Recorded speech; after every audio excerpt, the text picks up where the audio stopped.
My name is Delilah. I'm 33 years old and live in a quiet suburban town in Illinois. I once believed I was building a happy little family with the husband I trusted completely. We had been trying to have a baby for nearly 2 years. I went through rounds of fertility treatments, endured the agony of multiple miscarriages, and still held on to the hope that if I persevered long enough, a miracle would come. Until that afternoon, I came home from an appointment with the fertility specialist. The house was silent, just like any other day, but a hushed voice from the kitchen made me stop in my tracks.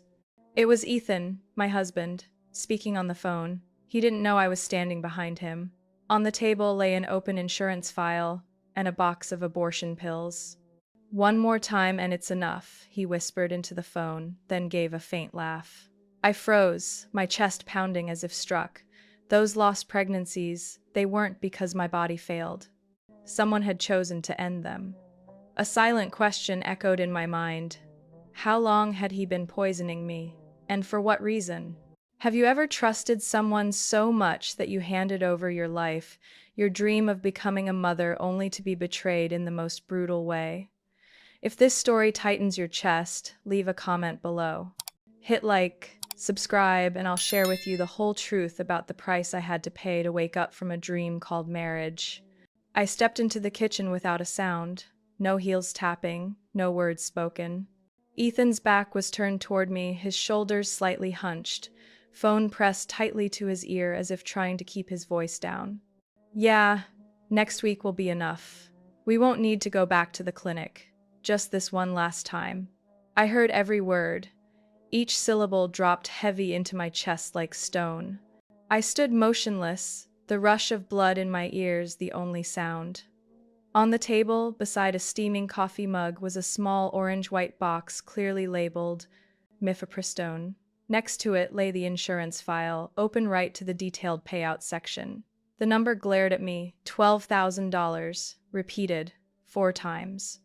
Ethan spun around when he finally noticed me. His eyes widened, his hand fumbling to end the call, shoving the phone into his pocket.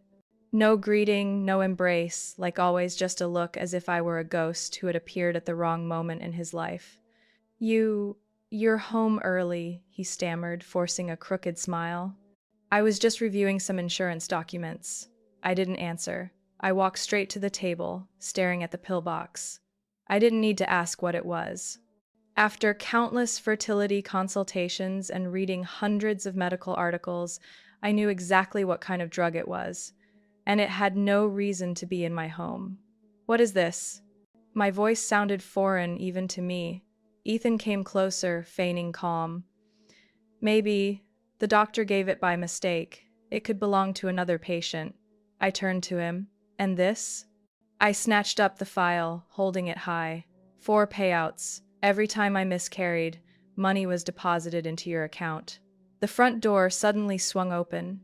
Marcus, Ethan's best friend, walked in with a bag of beer in hand. "Did anyone order food?" He froze when he saw me, his eyes darting to Ethan, then to the table. For a second, all 3 of us stood paralyzed. I looked at Marcus, my voice trembling. "Did you know Ethan kept abortion pills in the house while his wife was undergoing fertility treatments?" Marcus blinked rapidly, stunned. "What?" Ethan rushed forward, blocking Marcus's view. "It's not what it looks like. Don't listen to her. You're under too much stress, Delilah. Maybe the doctor prescribed it wrong. I just found it myself." "Stop," I cut in. "You brought me coffee every morning, made smoothies after my hormone shots. I never questioned it because I thought you cared. Turns out that's how you poisoned me." Ethan's face drained of color. He turned to Marcus, desperate. "Listen, you know what she's been going through. She's lost so many pregnancies, her mental state isn't stable. Marcus stepped back, eyes fixed on the pill bottle. "Where did you get this?" "It's just a mistake," Ethan blurted. "You know how many meds are in those files." "Maybe." "No way," Marcus said firmly. "I work in healthcare. This drug is never prescribed by accident. Never." I handed Marcus the insurance file, flipping to the pages, showing the payouts. His hands tightened as he read. Ethan tried to grab it back, but Marcus pulled away, holding it firmly. Ethan, what the hell is this? Marcus demanded, his voice heavy. You collected insurance money every time Delilah miscarried. You filed claims for pregnancy loss. Ethan's tone turned harsh, eyes darting. I didn't do anything wrong. It's my right as the policyholder. If she lost the baby because of fate, then… No, I cut him off. Don't drag fate into this. You controlled the timing. You kept all the pregnancy tests, tracked my ovulation days. You were the only one who knew when I conceived. You controlled everything. Ethan fell silent. There was nothing left to deny. Marcus shook his head, voice low. Delilah, have you called the police yet? The question hit me like thunder. I hadn't even thought of the police. I had only been standing inside my own collapse, drowning in revulsion. But when Marcus asked, I knew this wasn't just betrayal, this was a crime. Ethan started backing away, hands shoved in his pockets, eyes scanning for an exit. I moved toward the phone on the counter. I'll call, I said. Ethan lunged forward. Wait, don't do this. You don't understand. I did it to protect you, to what? I screamed. To kill the babies before they were born? To pocket $12,000 each? Marcus stepped between us. You're not touching her. Ethan's breath came in harsh bursts before he turned and bolted out the back door. I stood there, heart pounding, ears ringing. Marcus grabbed his phone and dialed the police. I sank to the floor, clutching the pill bottle in my hand. As we waited, I stared at the coffee Ethan had brewed for me that very morning. It was still warm. I wondered what might be in it. Had I been slowly dying without knowing? Had what I thought was love really been a carefully measured trap, calculated down to the last gram? I didn't cry. I didn't scream. I just breathed in shallow, ragged breaths like someone trying to survive under thin ice in the middle of a frozen lake, where nothing was real anymore except the bone-deep chill of betrayal.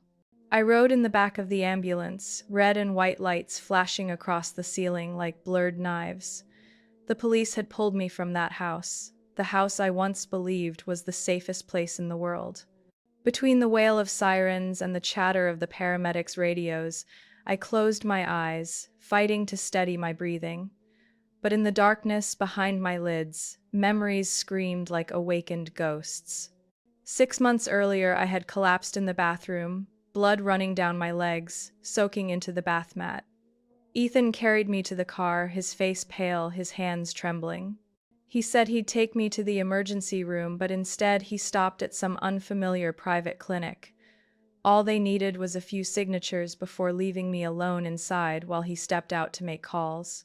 I had thought he was too shocked to handle the pain. I defended him to my own mother. Now I realized he wasn't avoiding the trauma, he was arranging the payout. Further back was the first miscarriage. I remembered that morning vividly. Ethan brought me a banana avocado smoothie, laced with a faint mint scent. I had barely sipped before stabbing pain twisted my stomach, doubling me over. Ethan rushed me to the hospital, holding my hand, repeating, "It might just be a threatened miscarriage. Don't worry, sweetheart." And I believed him. I even blamed myself, thinking work stress had caused it. The second loss came not long after, right when I started a new round of hormone injections. I was at my most fertile stage. Ethan was the one marking every day on the calendar, highlighting milestones in the pastel fertility planner stuck to our fridge. He bought all the vitamins exactly as prescribed, cooked organic meals, no sugar, no caffeine. He even prepared separate dishes so I wouldn't be contaminated by processed foods. I once cried with gratitude, telling my cousin how wonderful my husband was. The man I thought was my rock had been slipping poison into every smoothie, every gummy vitamin, and the most recent one just over a month ago. I lay curled on the sofa, clutching my stomach, Ethan kneeling beside me, kissing my hair, whispering, "We'll try again, Delilah. I promise." He tucked a blanket around me, brought me hot chocolate, told me to rest.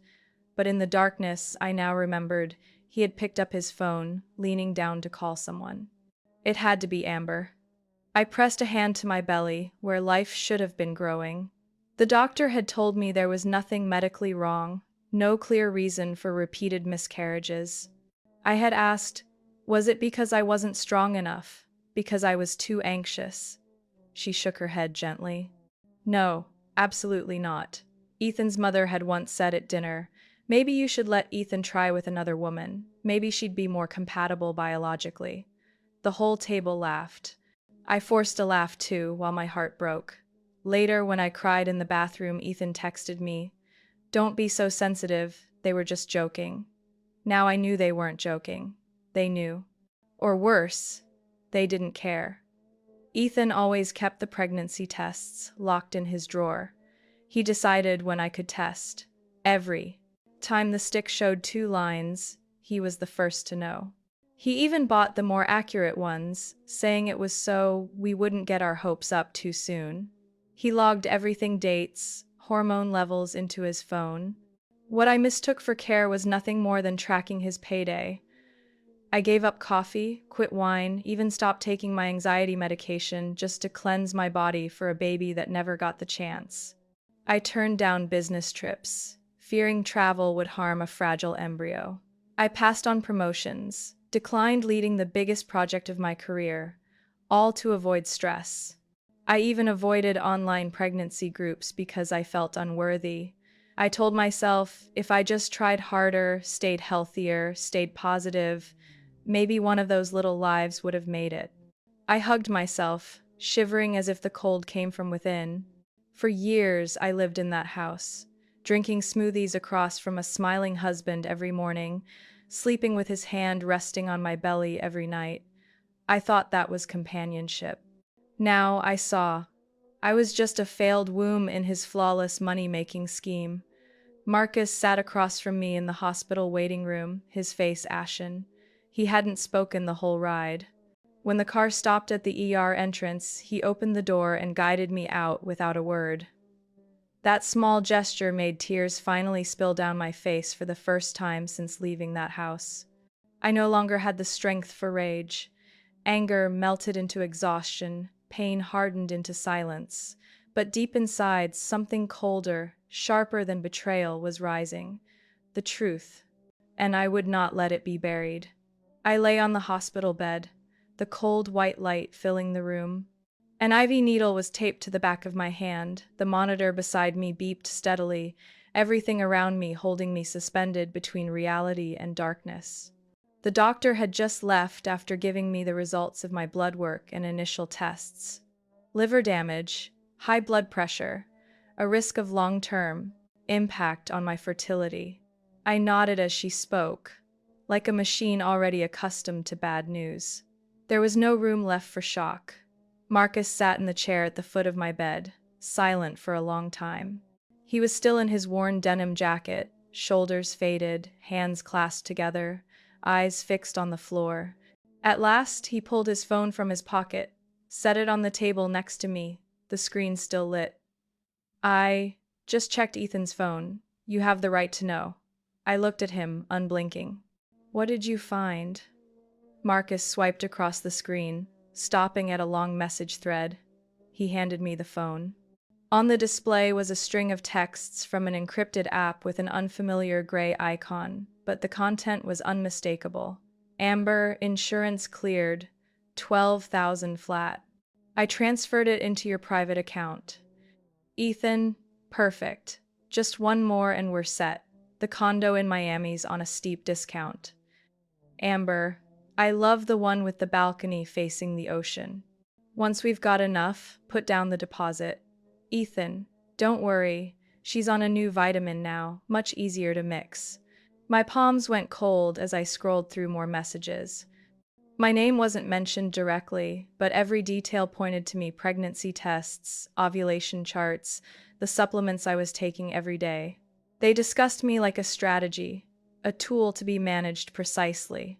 I stopped at a short text. Ethan. She thinks it's her body failing. She even thanks me for always being by her side. I lifted my eyes to Marcus. He nodded, needing no words.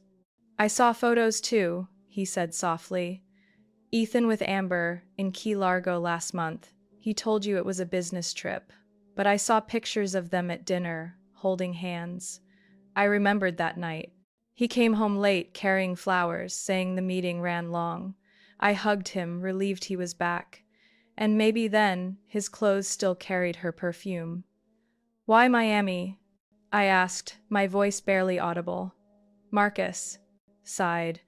"Amber used to live there. She wants to go back. Looks like the two of them were planning to move for good." My stomach clenched as if someone had gripped it tight. It wasn't just betrayal. It wasn't just bleeding money out of my body. They were preparing a new life, building a future on the babies I lost, on the nights I curled in pain in hospital beds. I tried to sit up, but my body was heavy as stone. Marcus hurried over, supporting my back, adjusting the pillow. "You don't have to see the rest," he whispered. "How many?" I asked. Marcus hesitated, then slowly answered. "At least 4 payouts. But maybe more. I haven't gone through all the statements yet." I shut my eyes, trying to picture the faces of children I'd never hold, the names I once wrote in my journal, the tiny blankets I left unfinished. "Phoenix," I murmured. "Sage, Indigo, Xavier." Marcus looked up. "The names of the babies," I whispered. I chose each one in long nights when hope still lived. No one spoke for a long time. The hospital room echoed only with the steady monitor beeps and the patter of rain beginning against the window. Marcus stood, raised his phone, began photographing each message. I didn't ask why. I knew they would become evidence. They had to. Ethan couldn't be allowed to slip away. "What does Amber do?" I asked. "Insurance claims coordinator," Marcus replied. "She's the one processing the payouts." I wasn't surprised. Everything fit now. Ethan had someone inside, the perfect accomplice. She wasn't just a mistress. She was a partner in crime. I looked at Marcus, the floor beneath me opening like a bottomless pit, yet my voice was calm. "I want to know everything. All of it." He nodded. "Tomorrow I'll hand all the texts and documents to the police. They need the truth." I leaned back, eyes tracing the fine cracks across the ceiling like a spider web. I had never imagined my marriage could collapse like this. Not from love fading, not from fights, but because someone saw the children I never bore as profit. Marcus placed a hand on my shoulder, warm but not invasive. "You're not alone," he said. I turned my face away, tears slipping silently into my hairline. For the children, for the truth stripped bare, and for the realization that I had lost more than I ever thought possible. The fluorescent light above cast a pale glow across my skin, exposing even the beliefs I once clung to. I sat on the cold metal chair, hands resting on my lap, faint bruises still marking my wrist where the IV had been taped the night before. Out in the corridor, a cart rattled over the tiled floor. Every small sound in the hospital made me feel small, unmoored. The door opened and Dr. Gwen Buchanan stepped in, a thick file in hand. She was in her 50s, hair already silver, tied neatly back. Her gaze was steady but not harsh. That alone kept me from breaking when I saw her. No one should receive news like this from an expressionless face. "Delilah," she said, sitting across from me, her voice low and deliberate. "I've received your blood results, urine test, and liver enzyme panel." I nodded, throat dry. "There are traces of mifepristone in your sample," she continued directly. "Not at immediately dangerous levels now, but its continuous presence over time is very concerning." I stared at her, silent, waiting for the rest. "Your liver is reacting to toxins that should never be there. There's scarring on your uterine lining. The tissue has been abnormally eroded.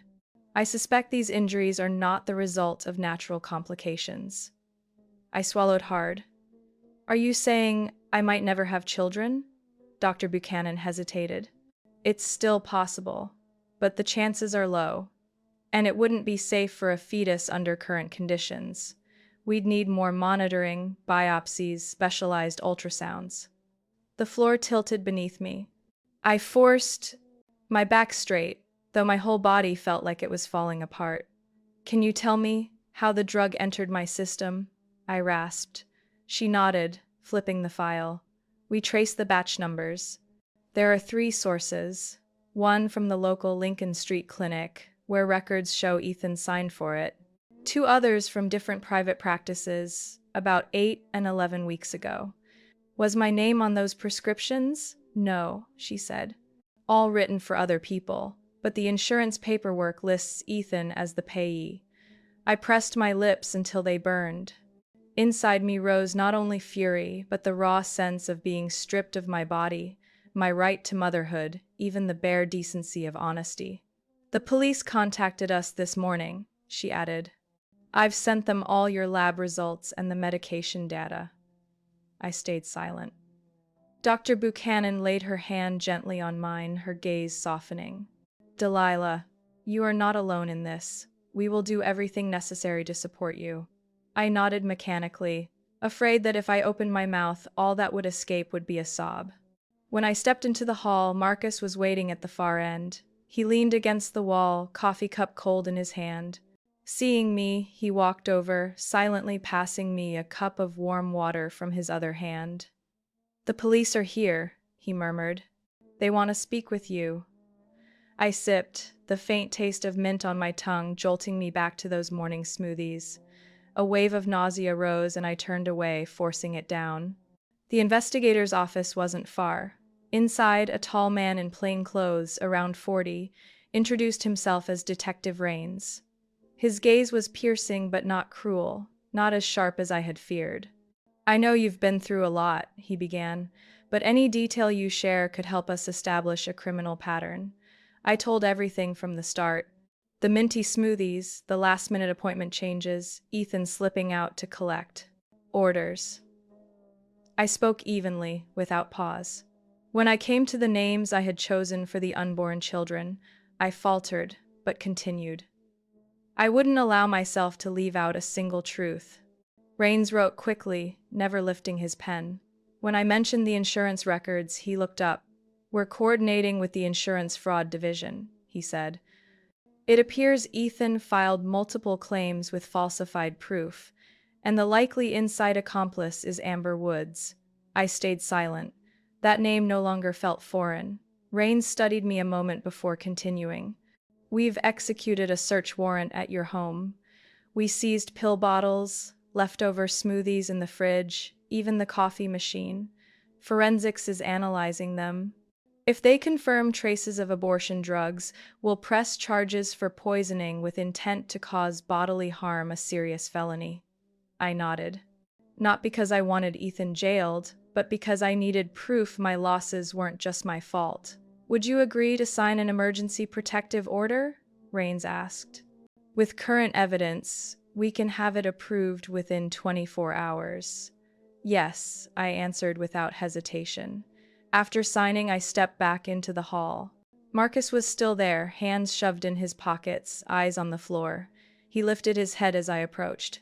You okay? He asked. I didn't reply right away. A draft blew through the window, tangling my hair. I stood still for a moment, then whispered, I don't think I can ever have children again. Marcus's grip tightened on his backpack strap, his lips pressed thin. I'm so sorry, he said. But you still have yourself, and we won't let him hurt you another second longer. I looked out the window. Rain fell softly, drops tapping against the blurred glass, blurring the line between outside and what was left inside me. Not everything could be restored, but as long as I stood, I would go on. Not for Ethan, not for Amber, but for what should have survived. I was sitting in the small living room of Marcus's temporary apartment when the doorbell rang. His eyes flicked to me with concern before he went to answer. I didn't ask who it was. There was no one I wanted to see. But when Marcus returned, holding a thick envelope, his expression had changed. Delivered from Fisher, Marsh Law Offices, he said, handing it to me. Filed by Carol Stanford. I held it in my hands, my fingers trembling. Ethan's mother. The same woman who had once called me the last hope to carry on the Stanford line at last year's Christmas dinner. Now she was the one sending me a countersuit. I opened the envelope. each thick page slicing across my eyes like a blade. The first line burned into my mind. The petitioner asserts that the defendant, Mrs. Delilah Stanford, shows serious psychological instability following pregnancy losses, which may have led to fabricating events that never occurred. Right below was a request for a mandatory psychiatric evaluation, along with a motion for media isolation, claiming that I had caused severe harm to the reputation and private life of the Stanford family. I set the papers down on the table, leaning back into the chair. Marcus sat beside me, his eyes never leaving my face. "She really wants to drag you to the bottom," he said softly. "This is their counterattack, and they're twisting your pain against you." I gave a bitter laugh, one without joy. She once told me that if I couldn't get pregnant, I should step aside so Ethan could have another chance. Back then, I stayed silent. Now she's just taking care of the stepping aside herself. The story had already begun to leak. A local paper focused on health and insurance contacted me 2 days earlier to confirm claims filed under Ethan's name. I declined to comment, but I knew the other side wouldn't stay quiet for long. As expected, the very next day, Carol appeared on a popular family podcast, smiling with authority. "I don't want to dig into private matters." Her voice rang clearly through the speaker, "but I can't stand by while my son is destroyed by completely baseless accusations." Delilah once loved him deeply, but after personal setbacks, she has lost control of her emotions, and that is truly unfortunate. I shut off the phone right there. Marcus looked at me, his brow furrowed. I wasn't angry, not in the sharp, fiery way. I only felt hollow. They were doing what they did best, whitewashing, flipping the narrative. They didn't need evidence, only control of the words. The following day, I got a call from my attorney's office. Clara, the lawyer handling my case, told me the Stanfords had filed to annul the prenuptial agreement, claiming I was mentally unstable and posed a risk to the family's assets. "We can fight back," Clara said firmly. "The evidence is in your favor. But they're striking at your exhaustion, Delilah. You need to prepare yourself for a long war." I stayed silent for a moment, then asked, "If I don't fight, could they pull Ethan out of the investigation?" "No," she said without hesitation. "The police already have grounds to investigate independently. But if you want full protection, legal and financial, we have to move forward." I hung up after agreeing to release all my medical records, including the diagnosis of uterine damage and toxicology reports.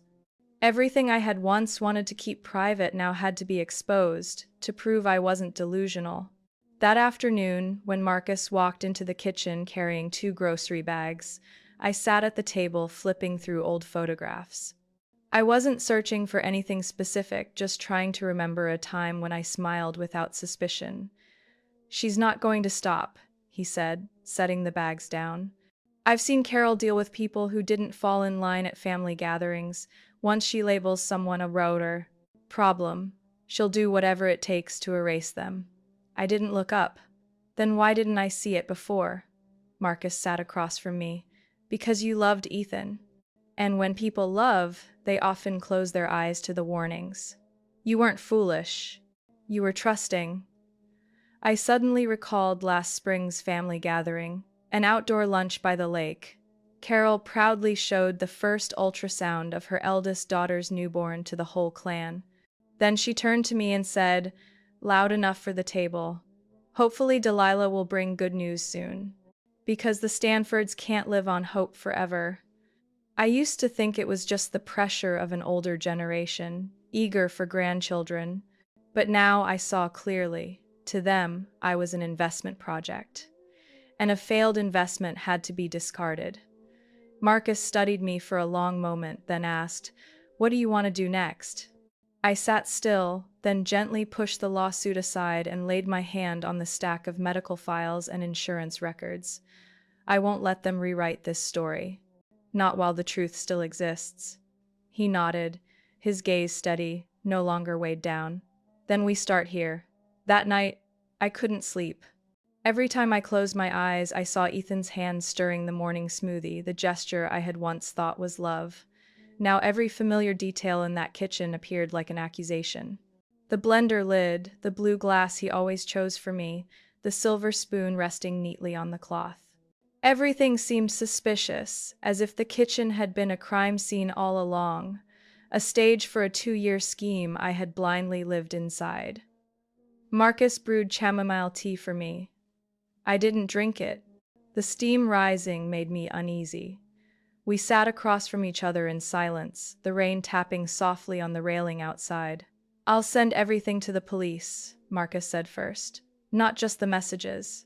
The photos from Las Vegas, too. I once thought about deleting them, but something made me keep them." I looked at him, trying to smile. Maybe because deep down you knew everything wasn't right. He nodded. "You weren't the only one who believed in Ethan." I stood beside him at the wedding, thinking I was witnessing a beautiful beginning.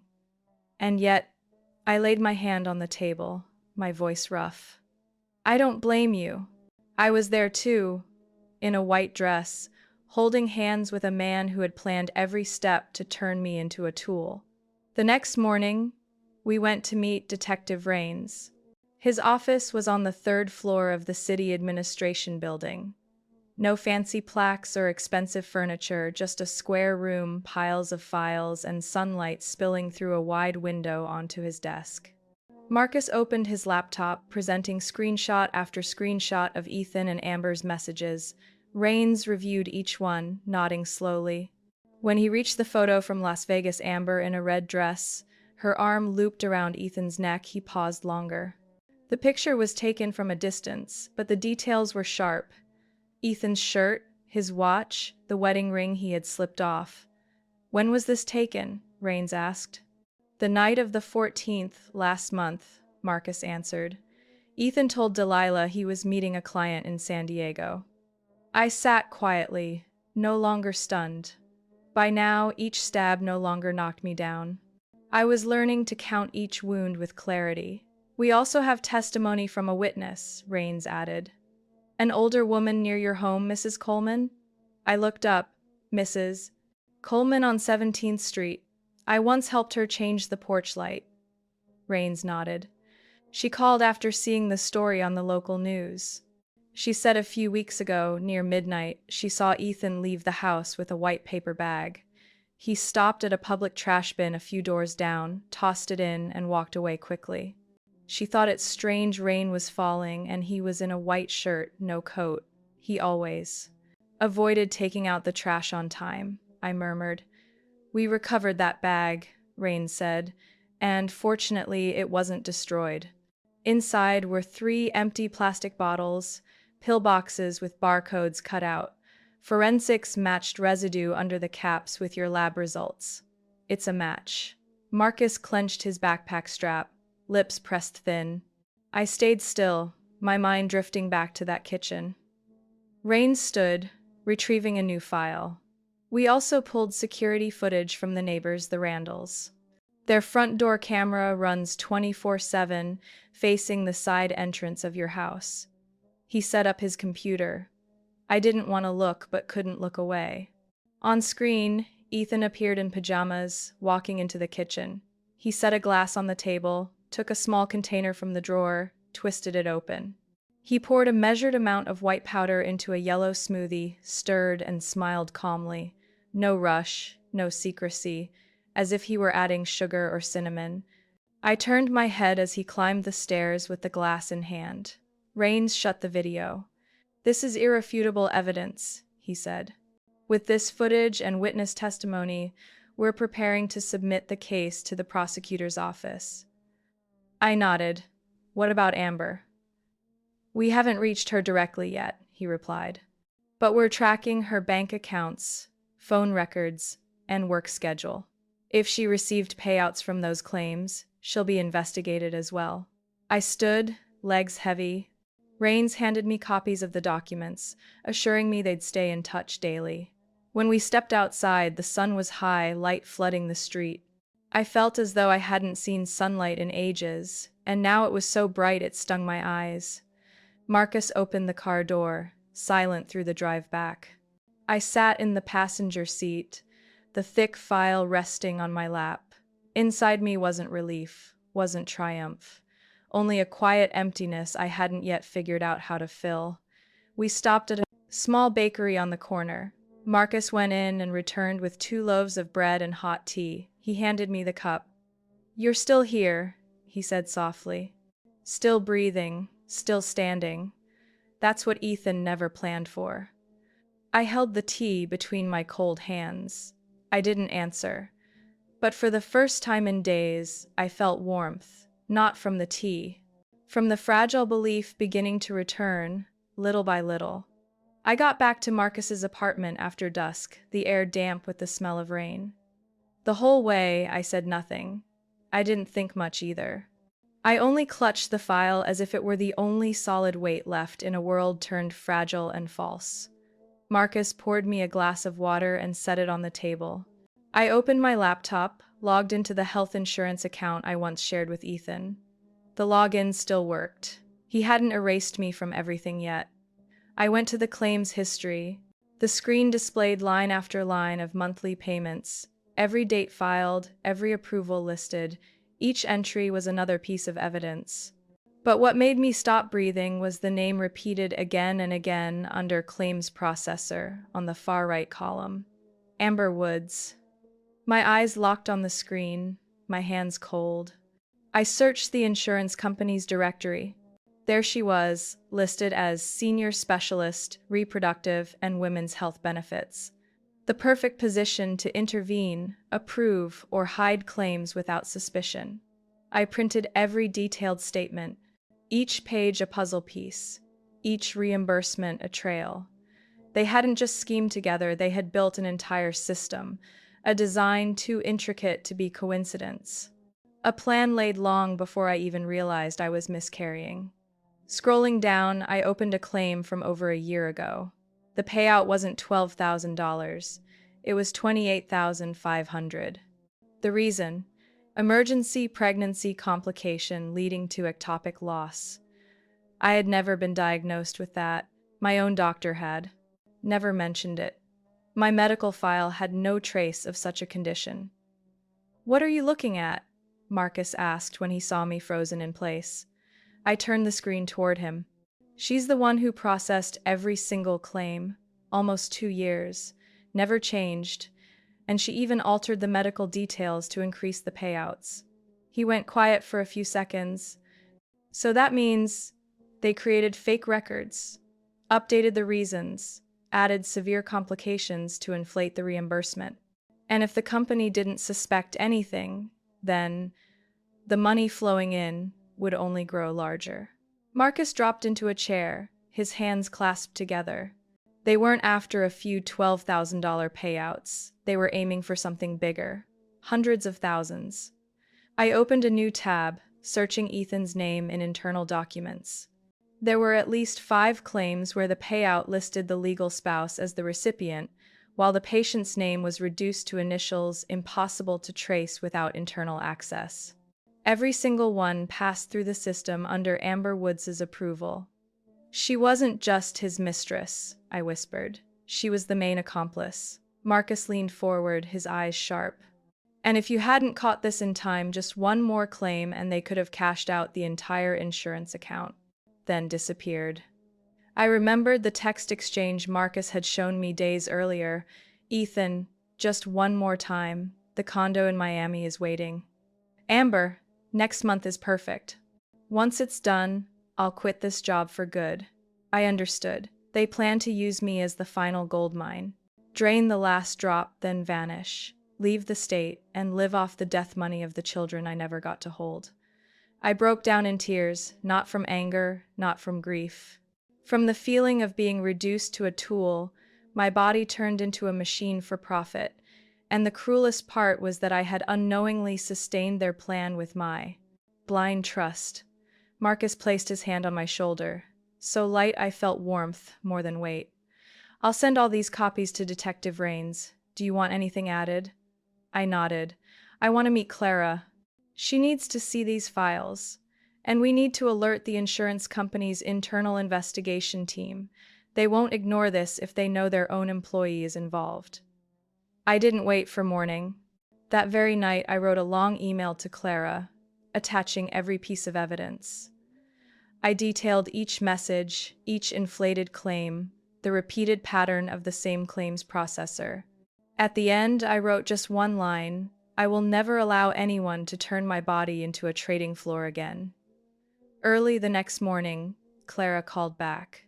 Her voice was steady as always, but with a faint edge of tension this time. I've read everything. We have grounds to demand a federal fraud investigation if the insurance company doesn't act within 7 days. I'll send the formal letter today. Will Amber be charged? I asked. If she signed off on falsified claims for personal gain, she could face charges of insurance fraud, abuse of authority, and conspiracy to endanger a patient's health. The sentence would not be light. I exhaled slowly. Then let's start.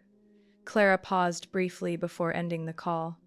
Delilah, I don't say this often, but you are very brave. I didn't respond. Brave wasn't what I felt. Only the cold clarity of someone burned down to ashes, now gathering shards to rebuild the picture. Amber thought I'd stay quiet. Ethan thought I'd collapse. But they both forgot one thing. I'd lost too much to still be afraid of anything. The text came near noon, while I was sitting at the makeshift desk in Marcus's small downtown apartment. My phone buzzed lightly, not urgent, but the notification froze me in place. Clara, attorney, Amber Woods has officially filed a complaint against Ethan Stanford. Details sent to your email. Call me when you're ready. I opened the email immediately, barely breathing as I read. Amber confessed to everything from falsifying medical records to colluding on inflated reimbursements, from funneling money into Ethan's accounts to personally altering claim reasons in the company's system. In her statement, she admitted to a nearly 2-year affair with Ethan, claiming she never thought he'd run at the last minute and dump all the blame on me. I collapsed into the chair, my arms limp. She had cut herself out of the very scheme they had built like a finely crafted play, a countermove, not out of remorse, but out of fear of losing everything. Amber didn't choose honesty, she chose survival. And I, once again, was pulled back to the center. When Clara called again, her voice no longer carried the calm I was used to. We just got word from the Franklin County Sheriff. Ethan was arrested early this morning at a gas station on the New Mexico border. He was driving a rental car, carrying nearly $18,000 in cash and a fake ID. Amber wasn't with him. I gripped the phone. Was he trying to leave the country? Most likely, Clara said. New evidence shows he reached out to an old contact in Honduras, trying to find a way to move money out of U.S. banks. Did Amber confess everything? She's negotiating a reduced sentence. The prosecutor's office has confirmed it. But there's something you need to know. I froze. Clara's voice dropped. Ethan claims Marcus knew the truth all along and covered it up. I nearly choked. What? He said Marcus was the one who warned him before each internal audit, that Marcus knew about the claims and stayed silent because he had feelings for my wife. I rose from the chair, my legs shaking so badly I couldn't walk. Clara continued, The police haven't decided anything yet, but if they take his statement seriously, Marcus could be held for questioning. I ended the call and rushed out, my heartbeat pounding in my ears. Marcus was already at the police station, handing over records of chats, photos, and evidence against Ethan. I arrived as he was stepping out of the interrogation room. He saw me from afar, his face drawn with exhaustion. I just heard, I whispered. Marcus nodded. He's pulling everyone down with him, and he thinks I'm the easiest to break. I searched his eyes. Did you stay silent? Did you know and not tell me? Marcus didn't look away. No, I only suspected. I had a feeling, but no proof until you caught him with the pills. If I had known for sure, I would never have let you stay in that house another day. I believed him, not because I wanted to, but because his eyes held no trace of deceit. Only weariness and shame, like someone who had witnessed a wreck but wasn't fast enough to drag someone off the tracks. The days that followed were chaos. The press began to dig deep. A local news channel ran, "Insurance worker colludes with patient's husband to profit off repeated miscarriages." A photo of me, pale-faced and hollow-eyed, clutching a thick file as I left the hospital, ran beneath the headline. The caption asked, "Did this woman really not know?" On forums, many shared my story with sympathy, but others raised doubts. Why didn't she suspect her husband earlier? Can we be sure she wasn't complicit by staying silent? I shut down all social media, declined every interview. I didn't need to prove myself to the public. I needed to prove the truth to the court, to the investigators, and to myself that I had walked out of that hell as a person, not a media character. Clara came one afternoon with a copy of the prosecutor's file. Ethan charged with 4 counts, including insurance fraud, intentional poisoning, conspiracy to abuse medical benefits, and use of forged documents to evade the law. Amber charged with 3, including aiding fraud, facing up to 15 years. "And Marcus?" I asked. "No grounds for charges," Clara said. "The police checked his phone, email, and account history. Everything is clear." But Ethan is still trying to drag others down. He's doing anything to stall the case and dilute his guilt. I sat still for a long time before whispering. "He once said he loved me while stirring poison into my morning drink."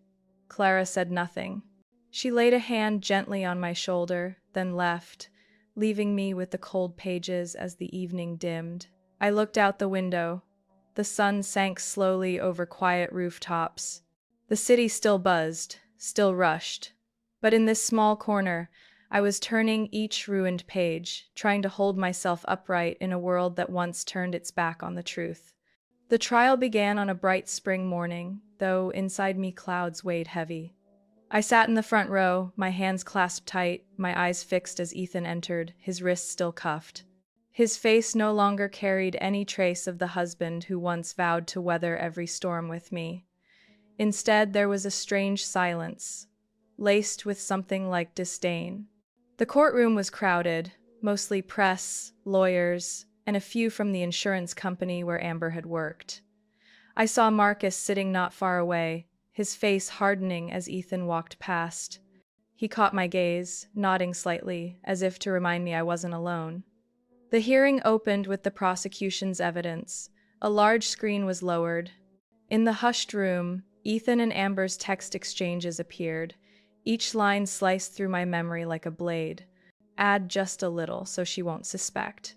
Don't forget to mark it as natural miscarriage. After this payout, we'll have enough for the Nevada house deposit." The prosecutor rose, his voice steady and sharp.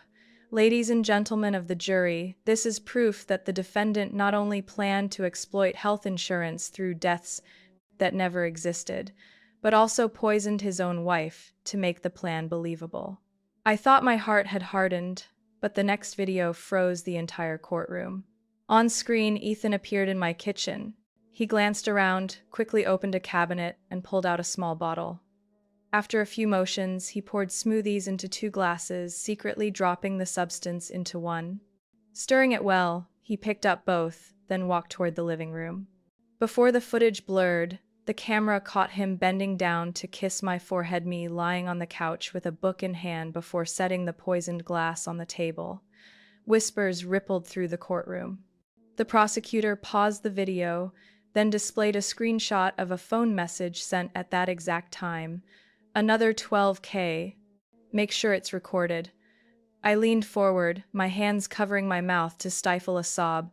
Someone beside me handed me a tissue.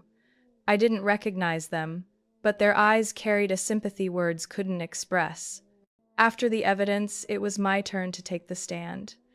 Facing dozens of eyes, I stood straight, my hands trembling slightly but my voice steady. "My name is Delilah Stanford. I'm 33 years old. And today I want to speak about the lives that never had the chance to arrive in this world." I unfolded the paper tucked neatly inside my pocket, each trembling line of handwriting spilling across the page. "The first child I named Hope because I once thought you were the hope of my entire life. The second, I named Liam after my father.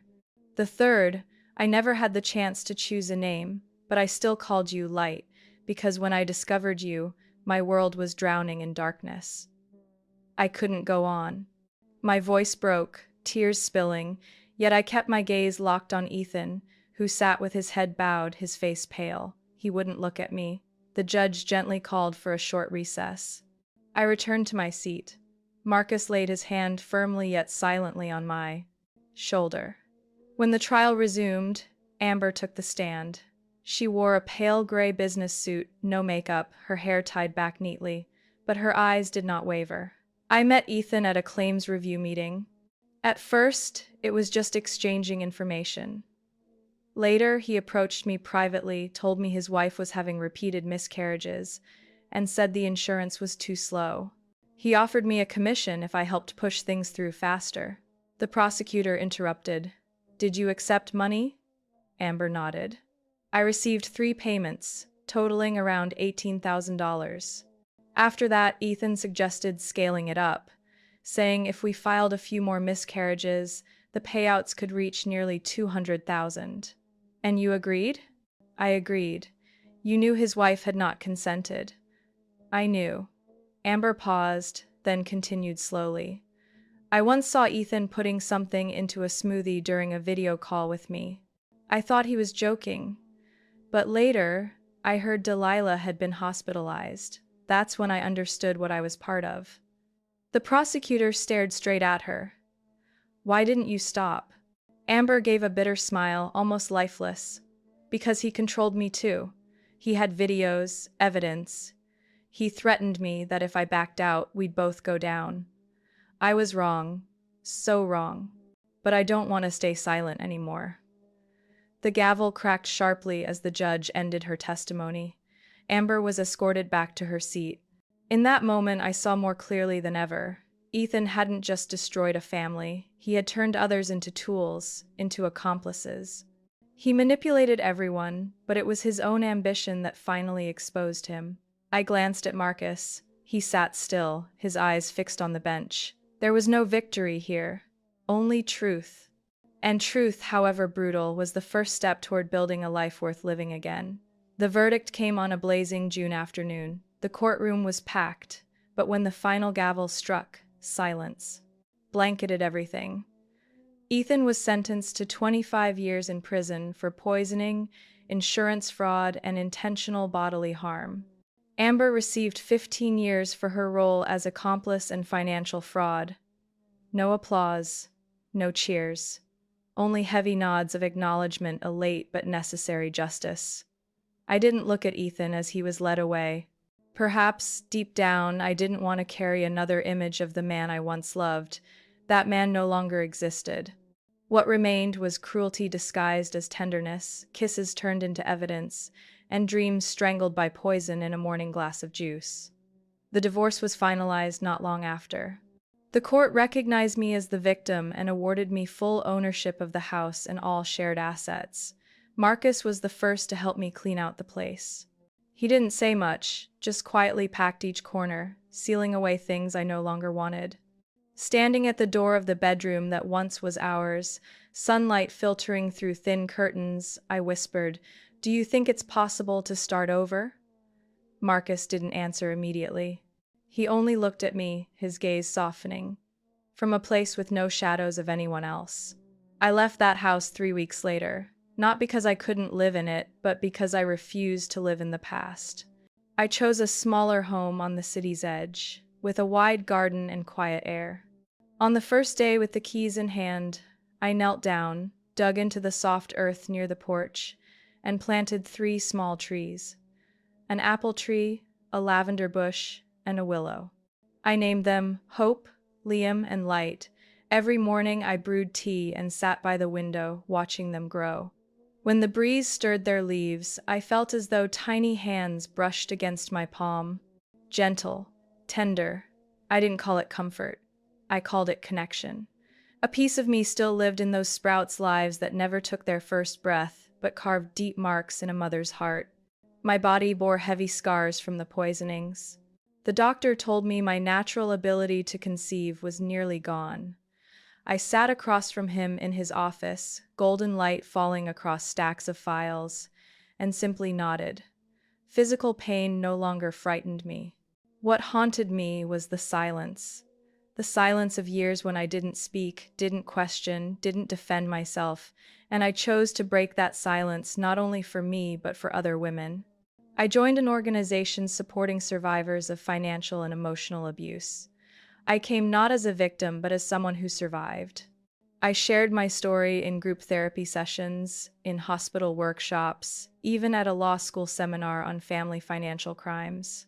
Someone once asked me, "Aren't you ashamed to make all of this public?" I smiled. I used to be, but not because I was wrong, because I was made to feel that way. Sharing didn't erase the memories, but it lightened the weight I carried. I met women who had been silenced by stares, who had lost their voices inside their own families. Each time I spoke, I felt the broken pieces inside me, rearranging not into the old shape, but into something stronger, sharper. Marcus remained by my side, though he never asked for anything. We had coffee on weekends, strolled through farmers' markets, fixed the section of the backyard fence knocked down by wind. He didn't try to heal me, and that was exactly what I was grateful for. One late afternoon, I stood in the garden, the wind threading through my hair, my hand resting on the slender trunk of the young willow reaching toward the sun. I bent down and whispered, "I'm still here, my loves. I still hear you in every falling leaf, in every breath of wind across my shoulders. I'm not afraid anymore." The three small trees swayed before me, their roots digging deep into the earth just as I was learning to root myself again, not merely surviving but living with meaning, with choice, with dignity. And I, a woman once suffocated by twisted love, now stood tall in my own garden, head lifted, heart no longer bleeding but burning bright like the sun sinking behind the hill. If you've listened to my story and felt your heart ache in some familiar corner, perhaps you too have known the pain of being hurt by the very people meant to protect you. Family should be the safest place, yet sometimes it becomes the one that wounds us most. And the hardest part isn't the betrayal itself, but rising from the wreckage, piece by piece, with whatever pride remains. I share this not to seek pity, but to remind those still enduring in silence. You are not alone, your voice matters, and you deserve to live a life no one else has the right to define for you. What do you think of what happened in my story? Have you ever witnessed or gone through something similar? I'd love to hear your thoughts because every honest share is part of the healing, not just for me, but for others listening too. And if you found something meaningful here, follow the channel to continue walking with me through other journeys where truth, family, and courage will always take center stage.